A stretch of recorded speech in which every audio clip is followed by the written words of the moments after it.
Omega. Hey everybody. Hi. Hey, welcome back. Great to Welcome see back. you. Great to see you again. How you been? Why do some high magicians view Wicca or witchcraft as evil, or is that a misconception? Yes and no. The reason why is that there are covens that are evil. There's just no two ways around it. There have always been the Malavento and the Benevento, the good Right. witches and the bad witches. And the way we used to talk about these things is that shamans were the good guys and witches were the bad guys. But anthropologists kind of muddied the waters when they started using too much cross-contamination in discussing things. There are anthropological purists who say that the only shamans who exist are the ones in Siberia because they're the ones who actually call themselves shamans.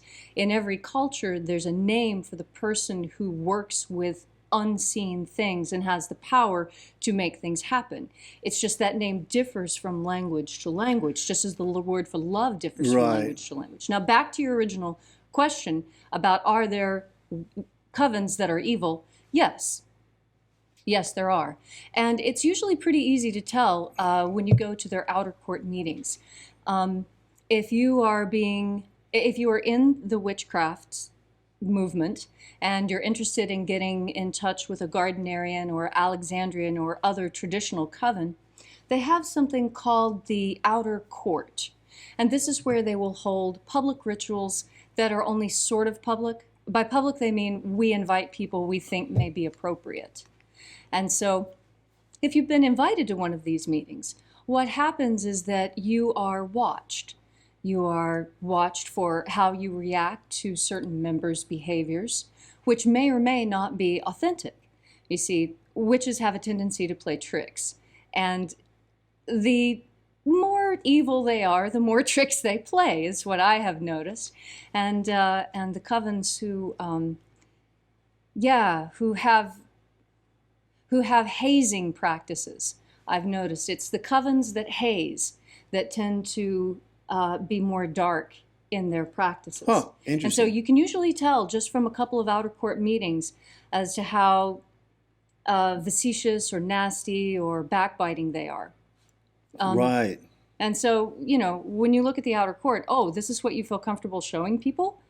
What are you doing that you're not showing people? What do you do behind closed doors? Whoa. Yeah. So, well, there's another problem too, and that is that, witchcraft has gotten really a bad rep because of the Christians. Actually, the word strega, from which witch comes from, actually, is a pejorative, or was originally a pejorative. Right. So, it was, and then there's the evil witch and the stereotype of the evil witch and all of that.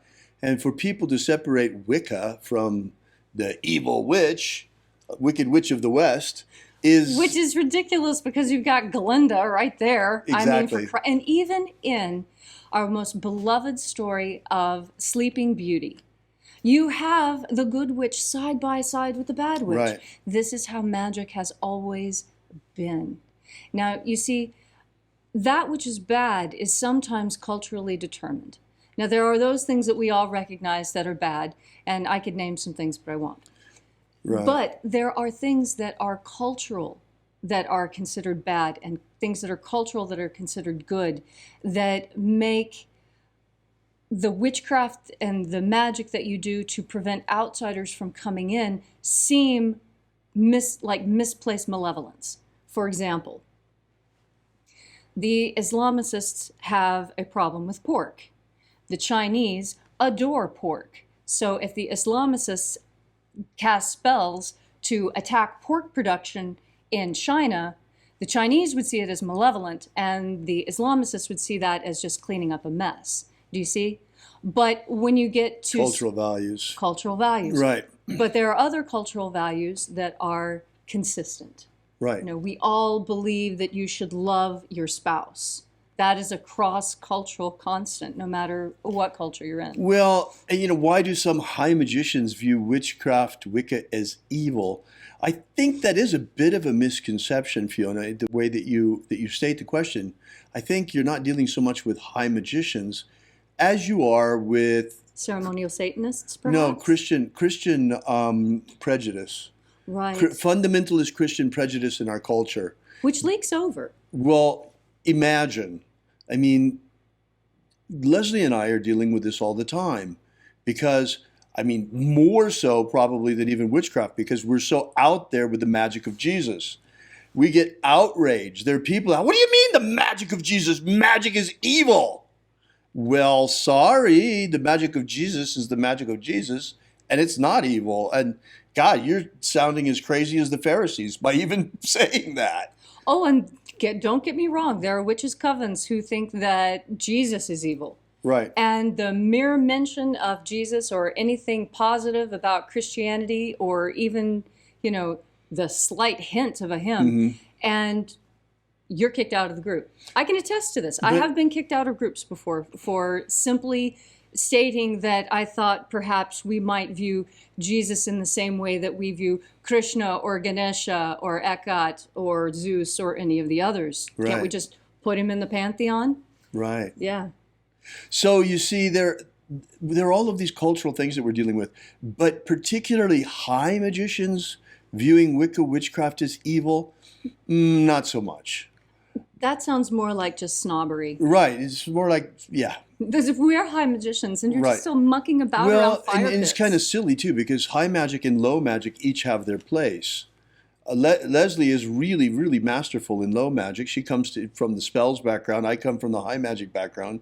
And we've really learned a lot from one another. Yes. And this course here in Spellwork, there are actually a lot of high magicians in this course as well, which I try to keep the high magic questions out of here. And in the Golden Dawn, but it's not so easy sometimes. Then we have yet another problem. And that is that, okay, so there are fundamentalist Christians that are saying all of magic is evil, even high magic. That's what we're running into. Even the magic of Jesus. I mean, the word magic is like showing a red flag, a red cape to a bull for these people. For some, yes. For some, it's really, really, really is quite astonishing. And then we have the other problem, which is that, okay, since the Christians are saying that, since certain fundamentalist Christians are saying that magic is evil, even the magic of Jesus, believe it or not, then you have the actually evil people, the Satanists, who are taking advantage of this. Yes. And are saying that there's no Hugely. such thing as the magic of light or white magic. All magic is evil. Yes, the Christians are right. All magic is evil, and everything other than magic is dogma, Right. No. which is equally as wrong. Yes. Yes. It's it as is. though high magic and low magic don't exist outside of black magic, which is absolutely silly. That would be like saying the only way that you can possibly use nuclear energy is to blow things up. Exactly. You know, it's like it's really silly. But you run into this. I mean, you if you've never run into it before, go look at the channel of E.A. Quetting, and they'll have several videos about the right hand path debunked or whatever, and it's totally insane. It makes these false dichotomies between dogma on the right hand path is dogma, and the left hand path is individuality and freedom. Well, that's a crock of manure. Yes. Most Because certainly. Satanism is not a path of freedom. It's a path of slavery. I mean, you just take a look at these people. I mean, they're you know, they have all kinds of problems. I mean, look at their lives. And, you know, they've either blown out their nose with coke or they're you know, they have all of these other problems as well. And it has nothing to do with magic, certainly not to do with the magic of light. But when you're invoking negative forces all the time, well, if you go to bed with dogs, don't be surprised if you wake up with fleas. Right. It's just like someone who insists on eating cake at every meal. Why are they surprised when they've put on a few pounds? It would seem to us to be ridiculous that they're not really paying attention to what they're doing and how what they're doing and what they're saying don't match. Right. You know, as long as we're talking about this, I'm kind of exploring it while we talk. Yes. You know, it's like, how is it possible that, okay, we're in a situation here on this planet right now where we're overrun with demons. Yes. I mean, why do you think we are right now under house arrest, half the world? Yes. Why? You think this is not demonic activity? What about the whole virus? It's not demonic? Of course it is. And Jesus dealt with these things by casting the demons out. Okay, so why on earth, now that the real path is to liberate ourselves from these forces that are already dominating human consciousness on this material plane, what is the point of deifying them, glorifying them? Oh, yes, all. It's like turning the guards of a prison into some sort of demigods. It's the worst kind of Stockholm Syndrome. Totally. It's Stockholm Syndrome, absolutely. Falling in love with your captor. That is the definition of Stockholm Syndrome. And what do these people do when they show such really puerile and fawning adoration for, bless their hearts, I love nurses too, but I'm not going to get on my knees for them. Not unless that's what's required for the blood test. I mean, you know, it seems so misplaced to me. Because, in fact, we have heard reports that the doctors are having no work to do at all at the hospitals, and they're getting drunk and watching movies because the hospitals are empty. The elective surgeries have been canceled. We could go on and on about the situation with COVID-19. There is one thing I'd like to say before we leave the subject, though, of this business of people seeing witchcraft as evil. There is one thing in witchcraft that Leslie and I have already shined a light on and hopefully is changing, and it really should change, and that is the infiltration of black magic into witchcraft. This is coming primarily, in my opinion, through voodoo channels. Right. Voodoo was always seen as something very tribal, and when anthropologists started studying voodoo and vodun and hoodoo and the associated practices more, that put it out into the general literature. And many times familiarity will remove the stain from something. This is why there really needs to be, people really need to get a good education in both high magic and low magic, in my opinion.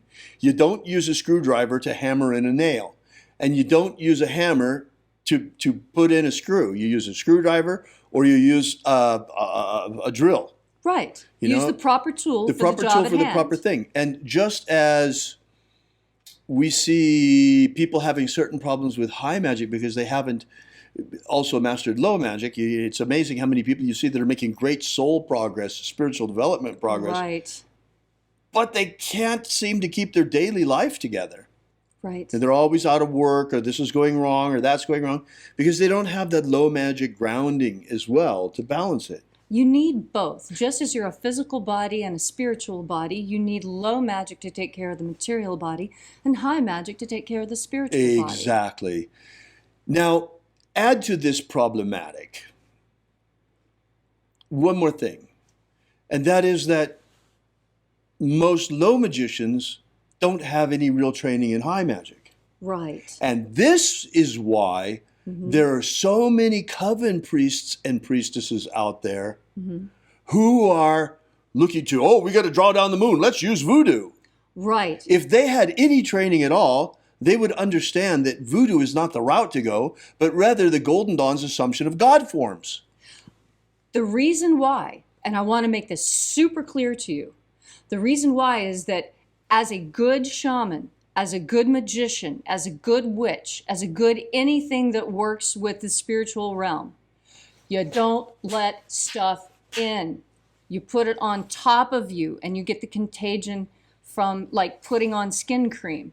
You don't take it like a pill. Right. It's too dangerous. Skin cream, you can wash off. God forms, you take off. Drawing down the moon, you put it on top of you like a hood. You don't... Like a robe. Yes. Like a cape.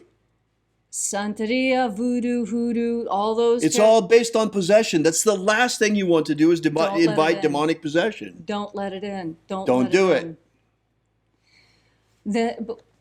Because if you do, and you are not strong enough to expel it, don't get me wrong, I know shamans and witches who are fully strong enough to walk into a person who's demonically possessed and pull it out, suck it out into themselves, and then barf it back up.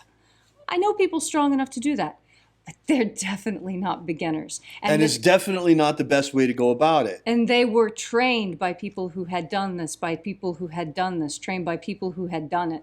It wasn't something that they just, well, I think if I do what I read in the book, it'll probably work out. No, no, no. I know for a fact that informants regularly lie and mislead anthropologists.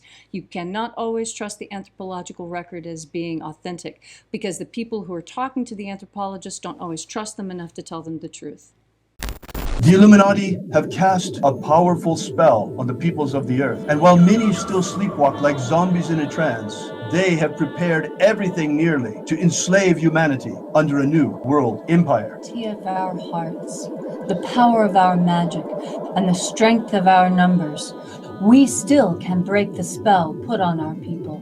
We're just a ragtag bunch of magicians armed only with the power of our prayer and the power of our faith and the power of our magic. But whether you be Christian, Jew, Wiccan, pagan, magician, shamanic practitioner, or any other stripe of spiritual warrior of humanity against this evil falls to us. So we, who now, to stand with us against the rising darkness, because you're our only hope.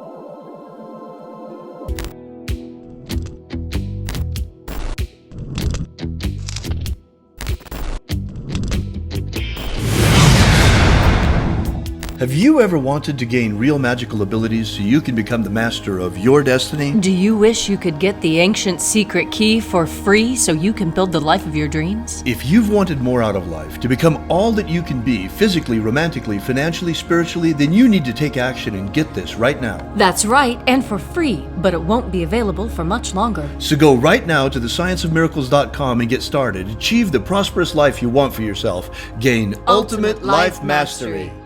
Are you familiar with the Rosicrucian with what's his name? He's popular in the States. He's the president or the Emperor. Imperator. The president. Emperor. Imperator. From the Golden Dawn. What's his name? Oh. David Griffin holds this position as Emperor. Imperator. David Griffin. David Griffin. David Griffin. David Griffin. David Griffin. Have David Griffin.